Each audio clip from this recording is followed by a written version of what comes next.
স্বাগত ডিবিসি সংবাদে আপনাদের সাথে আছি রেদওয়ান আহমেদ। গণতান্ত্রিক দেশের সংস্কার যদি নির্বাচিত প্রতিনিধিরাই করবে, তাহলে ৫৩ বছরে রাজনৈতিক দলগুলো কেন নিজেদের সংস্কার করেনি, এমন প্রশ্ন রেখেছেন পরিবেশ উপদেষ্টা সৈয়দা রিজওয়ানা হাসান। বলেন, যদি তাদের দিয়েই সংস্কার হতো তাহলে জনগণ অন্তর্বর্তী সরকারকে দায়িত্ব দিল কেন? নির্বাচন কখন হবে সেই সময় প্রধান উপদেষ্টা ঘোষণা করবেন বলেও জানান সৈয়দা রিজওয়ানা হাসান। জুলাই আগস্ট গণ অভ্যুত্থানের পর দায়িত্ব নিয়ে রাষ্ট্র সংস্কারের জোর দিয়ে কাজ করে যাচ্ছে অন্তর্বর্তী সরকার।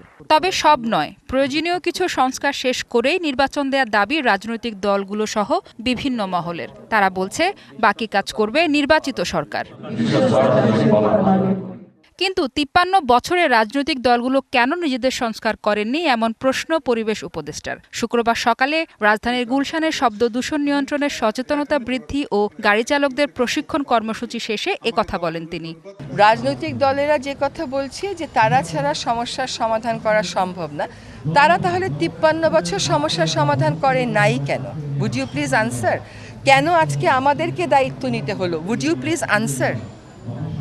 তাদেরকে ছাড়া সমস্যার সমাধান হবে না, এটা সঠিক কথা। এটাই তো হওয়ার উচিত যে নির্বাচিত জনপ্রতিনিধিরা সমস্যার সমাধান করবেন। তাহলে আজকে বায়ু দূষণ নিয়ে আমাকে কেন প্রশ্নের উত্তর দিতে হচ্ছে? সৈয়দা রিজওয়ানা হাসান বলেন, যদি রাজনৈতিক দলগুলো দিয়েই সংস্কার হতো তাহলে জনগণ অন্তর্বর্তী সরকারকে দায়িত্ব দিল কেন? তারা যদি সত্যিকার অর্থে গ্রহণযোগ্য নির্বাচন করতে পারেন, তাহলে তারা তো তত্ত্বাবধায়ক সরকারের দাবিটা তুলতেন না। তারা যে আমাদের কাছ থেকে বলছে যে ম্যাপ দিতে হবে, এই করতে হবে, রোড ম্যাপ করতে হবে, তারা কি একটা রোড ম্যাপ দিয়ে দিয়েছে যে এই সমস্যাগুলোর তারা কি করে সমাধান করবে? সংস্কারের কথা তো আমরা বলিনি, জনগণের কাছ থেকেই তো উঠে এসেছে। আমাদেরকে বিচারও করতে হবে, সেটাও তো করতে হবে। তিনি জানান, নির্বাচন কখন হবে সেই সময় প্রধান উপদেষ্টা ঘোষণা করবেন। গণ অভ্যুত্থানকে অস্বীকার করে বাংলাদেশ ভারতের সম্পর্ক উন্নত করা সম্ভব নয় বলেও মন্তব্য করেন এই উপদেষ্টা। নির্বাচন কত দূর এটা আমাদের সময়ের কথা যদি জিজ্ঞেস করেন, আমাদের মাননীয় প্রধান উপদেষ্টা নিজেই আপনাদেরকে জানাবেন। মাহফুজা বৃষ্টি, ডিবিসি নিউজ, ঢাকা। ভারতীয় কোস্ট গার্ডের হাতে আটক বাংলাদেশি ট্রলারের নাবিক ও জেলেদের স্বজনরা রয়েছে উদ্বেগ উৎকণ্ঠায়। যত দ্রুত সম্ভব স্বজনদের ফিরে পেতে চান তারা। অপহৃত ট্রলার দুটির নাবিকরা জানিয়েছেন, সরকারি পর্যায়ে উদ্যোগ না নিলে তাদের ছাড়বে না ভারতীয় কোস্ট গার্ডের সদস্যরা। গেল ২৪শে নভেম্বর ৭৮ জেলেসহ বাংলাদেশি ফিশিং ট্রলার এমভি মেঘনা ৫ ও লাইলা ২ মাছ ধরতে গভীর সাগরের উদ্দেশ্যে রওনা দেয়। সোমবার রাতে খুলনার হিরন পয়েন্ট এলাকা থেকে ভারতীয় কোস্ট গার্ডের সদস্যরা জাহাজ দুটি ঘিরে ফেলে।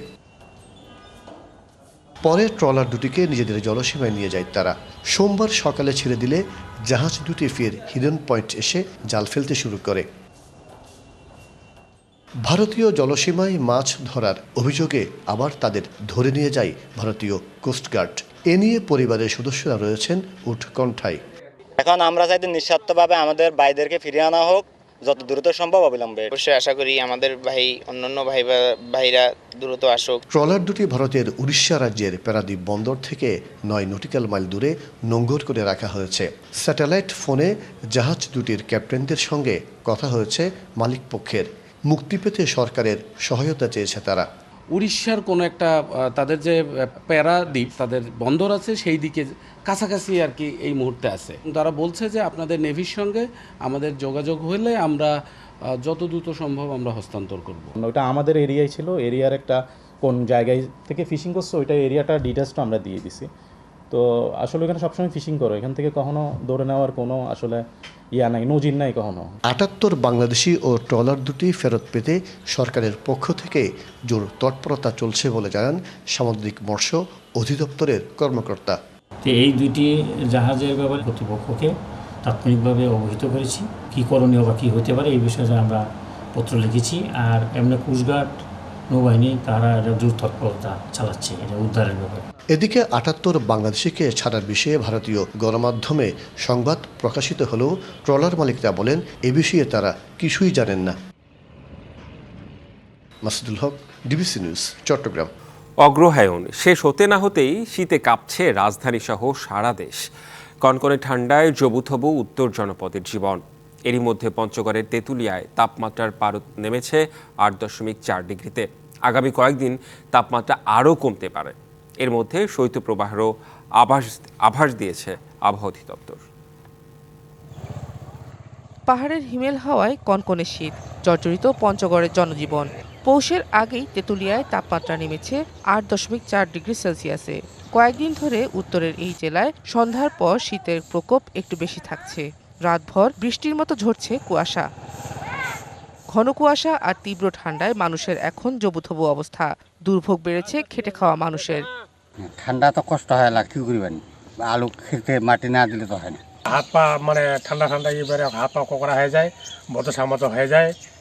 পঞ্চগড়ের উপর দিয়ে বয়ে যাওয়া এই মৃদু শৈত্যপ্রবাহ থাকতে পারে আরও 2-3 দিন। এই জেলার উপর দিয়ে আজ থেকে মৃদু শৈত্যপ্রবাহ চলমান রয়েছে এবং এই মৃদু শৈত্যপ্রবাহটি আগামী 2 থেকে 3 দিন অব্যাহত থাকতে পারে। উত্তরের আরেক জেলা কুড়িগ্রামে কুয়াশা বাড়ছে সন্ধ্যার পর থেকেই। পথঘাট ঢাকা থাকছে পরদিন সকাল পর্যন্ত।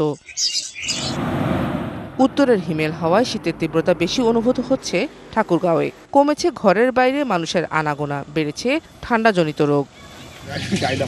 দেশের দক্ষিণ পশ্চিমাঞ্চলের জেলা চুয়াডাঙ্গায় তাপমাত্রার পারদ প্রতিদিনই নিচের দিকে নামছে। শুক্রবার সকালে সর্বনিম্ন তাপমাত্রা রেকর্ড করা হয় 9.8 ডিগ্রি সেলসিয়াস। বেড়েছে কুয়াশাও। প্রয়োজন ছাড়া ঘরের বাইরে বের হচ্ছে না অনেকে। ভিড় বেড়েছে গরম কাপড়ের দোকানে। এই ঠান্ডায় মানুষ কেউ বেড়াচ্ছে না, যার কারণে আমাদের ঠিকমতো ভাড়া হয় না। হাত পা টালি যাচ্ছে, খুবই সমস্যা, কাজ কামে যেতে পারছি না। ঝালকাঠিতে বেড়েছে শীতের প্রকোপ। শীত জেঁকে বসেছে দ্বীপ জেলা ভোলাতেও। চরম দুর্ভোগে জেলে ও নৌযান শ্রমিক সহ নদী নির্ভর শ্রমজীবী মানুষ। প্রচণ্ড ঠান্ডা উপেক্ষা করেই কাজে বের হচ্ছেন কেউ কেউ।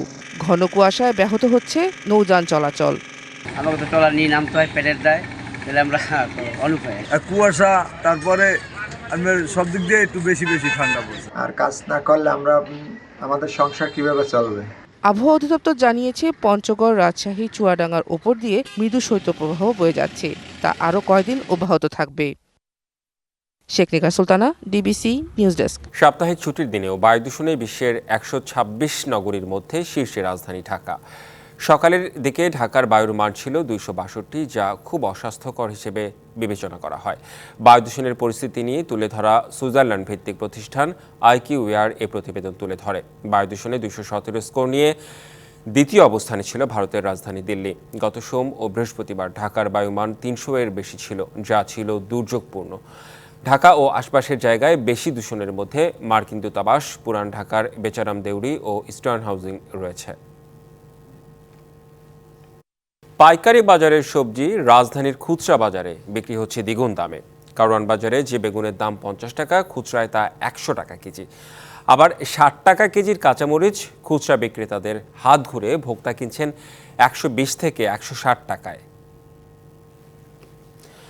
কারওয়ানের পাইকারিতে ভালো মানের বাঁধাকপি বিক্রি হচ্ছে প্রতিটি সর্বোচ্চ 32 টাকা দরে। এছাড়া সকালে কিছুটা নিম্নমানের বাঁধাকপি বিক্রি হচ্ছে 20 থেকে 25 টাকা দরে।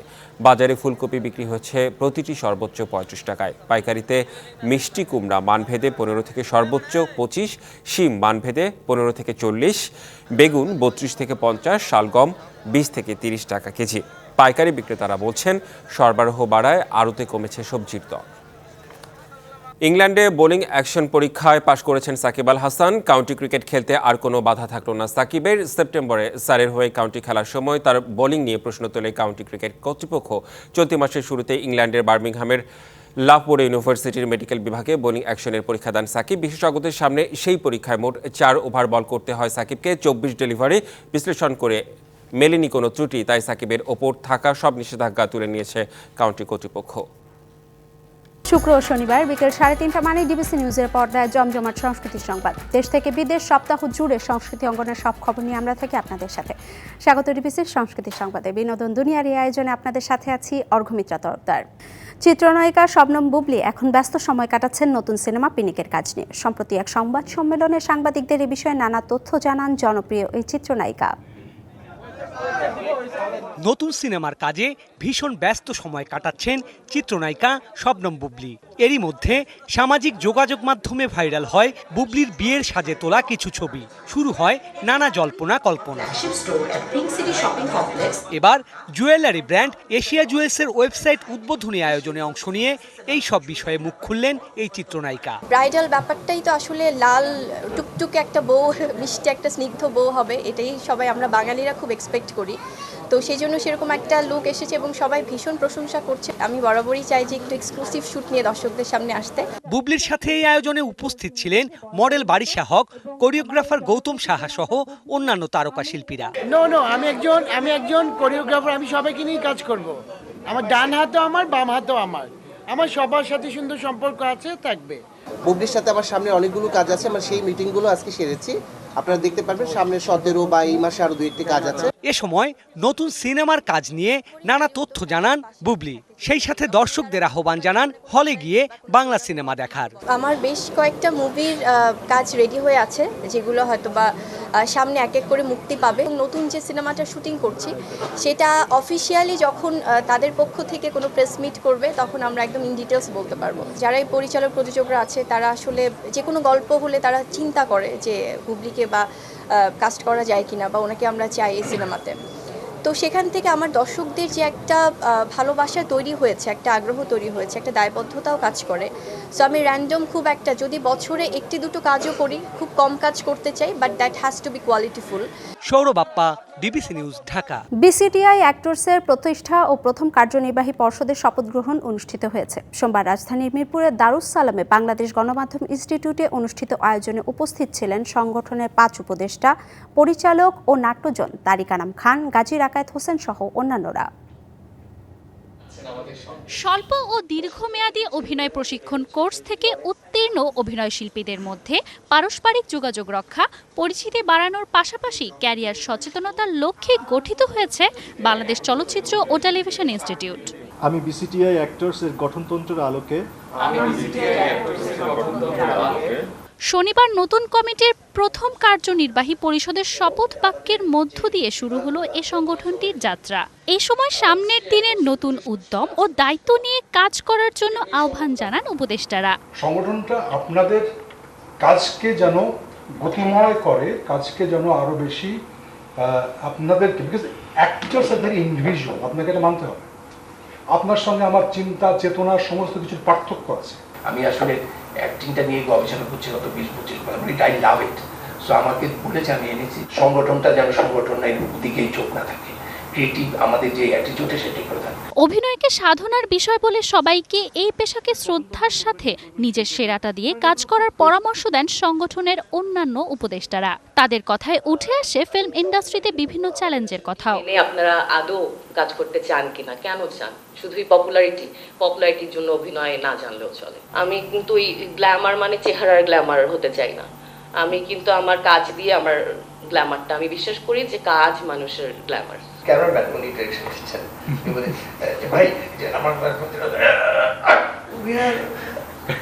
সেটা তো তোলা আমরা আছি আর আমরা আগাতে একেবারেই পারি নাই। বাংলাদেশে ডেফিনেটলি কিছু চ্যালেঞ্জ তো থাকবেই, বাট ইনশাআল্লাহ এগুলো একটা সময় চলে যাবে। এই সময় অভিনেতাদের রাজনৈতিক ব্যক্তিত্ব হয়ে ওঠা নিয়ে দুঃখ প্রকাশ করেন কেউ কেউ। Manjuma Afroz Nilima, DBC news. বাংলার সুপারস্টার শাকিব খান সহ এক ঝাঁক তারকা গিয়েছিলেন মালয়েশিয়ায়। এ সময় বাংলাদেশ থেকে আগত ও স্থানীয় শিল্পী, মডেল, অভিনেতারা নাচে গানে মাতিয়ে রাখে হাজার হাজার প্রবাসী বাংলাদেশিদের।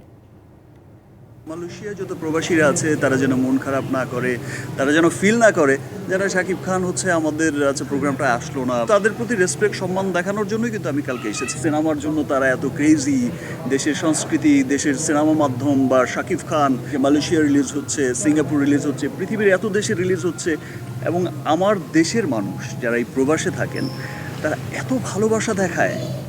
এই যে বাংলা সিনেমার এই যে গর্ব করে বলে যে এটা আমার সিনেমা, আমার দেশের সুপারস্টারের সিনেমা, মেগা স্টারের সিনেমা, বা আমার দেশের একটা বড় সিনেমা, তো তাদের এই ভালোবাসার প্রতি আমি খুব সম্মান জানাই। সংস্কৃতি সংবাদ এই ছিল আজকের আয়োজন। ডিবিসি নিউজের সঙ্গেই থাকুন।